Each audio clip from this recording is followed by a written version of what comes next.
let's talk about the sequel to Me Before You.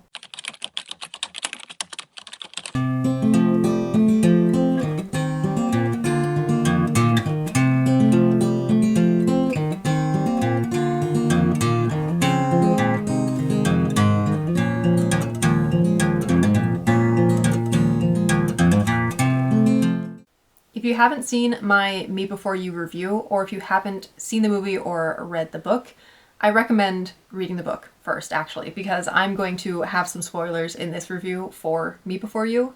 So if you haven't read the book, it's very good. I recommend it. Or if you haven't watched the movie, and you just want to do something quickly, go watch that. So go read the book and then come back to this video afterwards so we can talk about After You. I am going to try not to spoil anything for this novel, but like I just said, this is your final warning. I will be giving away some things for Me Before You, some major plot points. So that's your final warning. But like I started to say, if you haven't watched my review for Me Before You, also go check that one out and then come back here. But I really, really loved Me Before You. I wasn't sure I was going to. I didn't know what to expect. I've been kind of putting it off for a little while because I have had this book for a long time and then had to get my hands on Me Before You before I read this one, which it's a very good thing that I did. This definitely has to come after Me Before You. Just because I think that book is so good. Not that you wouldn't understand this book, but it wouldn't be as notable and as powerful, I guess. Not that it's necessarily powerful, but whatever. But I'm definitely glad that I read Me Before You first, and I loved that book. And I loved it so much that I took a few days between reading Me Before You and then After You. I needed to give myself a break. But then I dove into After You. So yeah, now that we're a couple minutes in, let's get to that review. After You follows Louisa Clark after the events of Me Before You. So after Will has passed away, we'll just say it that way. So we are taken along Louisa's journey as she is still grieving the death of Will. And there's a lot that happens in this book. There are so many threads. I'm amazed at how much Jojo Moyes put into this book. There are so many subplots that I kind of forgot about at one point just because I don't know, I wasn't feeling this book quite as much as Me Before You. Me Before You I raced through and I loved every second of it and I had a hard time putting it down. And this one, I felt like that for a little while and then it kind of lost me towards the middle. But then at the end, the last 100 pages, I was, again, just flying through it and couldn't put it down. So it's not on the same level as Me Before You, in my opinion, but I still really enjoyed it. I think part of the reason it wasn't quite on the same level is because I was expecting a nice, cutesy romance, which Me Before You was mostly a cutesy romance up until the end, and I was kind of expecting a similar thing. And this one had so many other things going on that it was a lot less of a romance and a lot more of helping Louisa to heal and to get over Will and to move on with her life. And there's also a lot of things going on in her family, her parents are going through something, and there's another girl that's brought in who Louisa becomes very close with, and so her life is very tumultuous and very much affecting Louisa's life. So there's just a lot that does not revolve around the romantic interest. And at one point, we're led to not really like him very much. So, which gets solved and gets wrapped up, and we do love him. He's great. Yeah, it was just an interesting time. I don't know how much of that is helpful to you as the viewer if you're thinking about reading this, but if you read Me Before You and you're thinking about continuing the series, this was really good. I do recommend giving yourself a little bit of space between the two books, but this one was still very good. And like I said, there was a lot going on. There were so many plot threads that were very well done and handled very well and did all come together in the end. But I still prefer Me Before You. But I'm trying to separate them a little bit in my mind so that I can enjoy this one a little bit more. I think I still give it 4 stars in Goodreads though, because I did enjoy it. I feel like I keep qualifying and it sounds like I hated it, but I didn't. I really liked it. I just got a little bit bored at one point. And I don't know if that's Jojo Moyes' fault or if it was just me being in a reading slump partway through.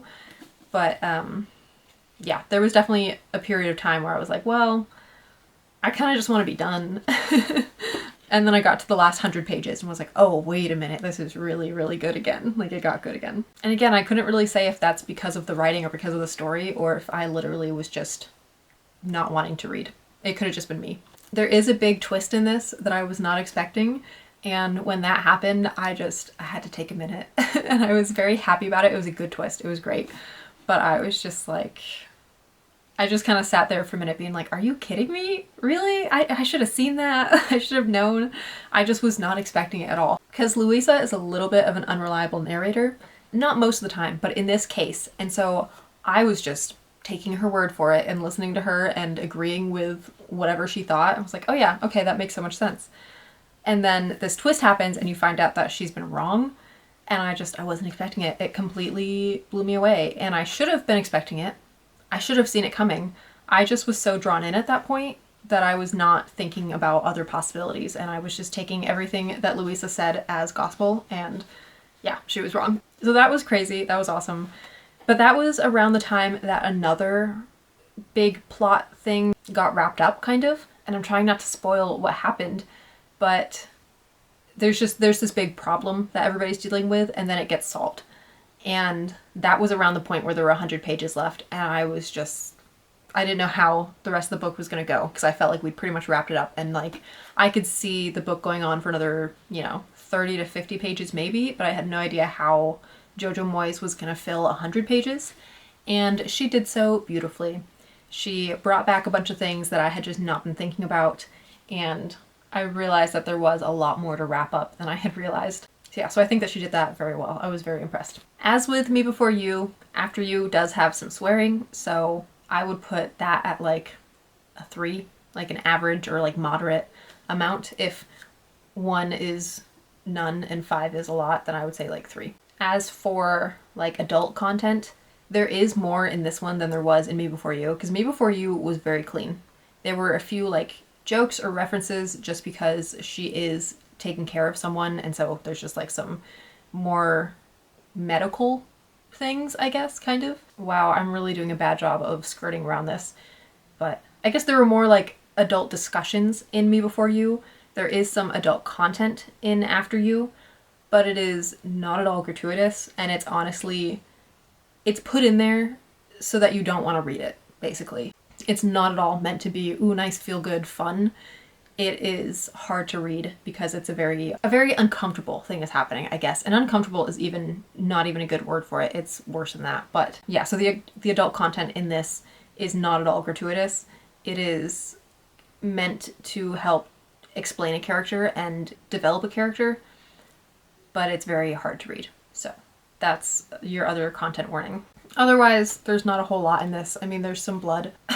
I won't explain why, but there's a little bit of blood. Otherwise, I think that's it for content warning. So I would say it's fairly clean except for like the swearing. Just proceed with caution. And I'm going to cut this review right here. I know that I didn't give a whole lot of a synopsis, but I don't want to give too much away. If you're interested, you can always look up these books on like Goodreads or Amazon and read the synopsis there. It will do a better job than I ever could.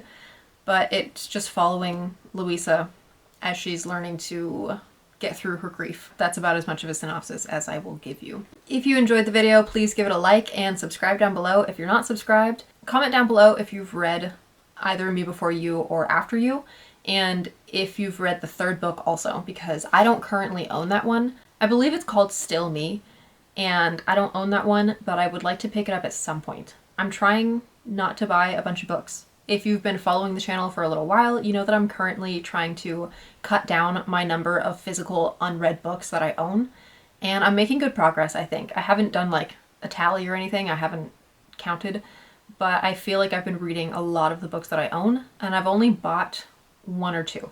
Now, I did just buy one that I'm excited about, and by the time this video comes out, I should have already done the reading vlog and / review for that book. I think I'm going to combine them into one. But I did buy Haley Pham's book, Just Friends, because that's currently very big on the book side of social media. So I'm going to read that one and review it. I haven't at this point, but I'm very excited to get into it, which is why I'm trying to do these reviews and just get them out of the way so that then I can read that book and give my thoughts and actually be like hopping on one of the trends for once. Especially because I've been getting a little bit more into romance lately. I don't mind sticking with the romance theme. I just read Me Before You, just read After You, now I'm going to read Just Friends, and I wouldn't mind reading a few more of the romance books that I have on my shelf, so I might just be stuck in romance for a little while. But all that to say, I'm trying not to buy books, so even though I just bought Just Friends, I don't know that I want to read, or I don't know that I want to buy Still Me right now. So I'm gonna try to read at least a few more of my books that I already own before I go and buy that one. But I do plan to read it at some point. I really enjoy Louisa.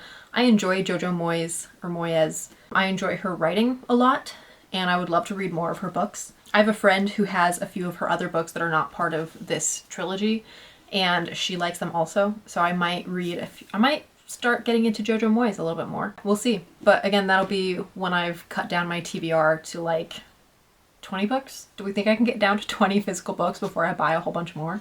I don't know. I'm gonna take a moment to complain a little bit because I want to read the Dungeon Crawler Carl books so bad. I want to read them so bad right now. And they're so big right now, I feel like this is the time to do it. As a book review channel, this is the time to hop on that train and read them. And I think I would love them. And I'm a little bit tempted to listen to the audiobooks and just read them that way. But I really want to read the physical books. I love reading a physical book. So I'm so tempted to buy them, except that nowhere is selling them secondhand right now. Like, they are. They're on Pango Books, they're on Thrift Books, they're on ABE Books, but they're all on there for only like a couple dollars less than the list price on Amazon or somewhere else. So it doesn't really do me a whole lot of good to buy them secondhand right now. Usually I can get a secondhand book for like $5. And if I could do that with the whole series, I would. Right now I would get all 8 books that are out. I think there are 8 out. And I would hop on this trend and be part of all the cool kids reading Dungeon Crawler Carl. Because I think I would really love them. I'm so sad I can't. But we'll see. If I can knock down my TBR a little bit, and maybe this summer, if I'm like making really good tips or something at my job, I'll treat myself to a Dungeon Crawler Carl book or 2. We'll see. But for now, I'm staying strong and I'm not buying them. Okay. Rant over, pity party over. Yeah, not a whole lot of a pity party. I know that I have tons of other books that I could read and I'm excited to read them. I keep seeing Dungeon Crawler Carl everywhere. And I also listen to the Distractable podcast and Bob keeps talking about them and anyway. Okay. Okay, but enough rant over. That's gonna do it for the video. So thank you so much for watching and I will see you in the next one. Bye-bye.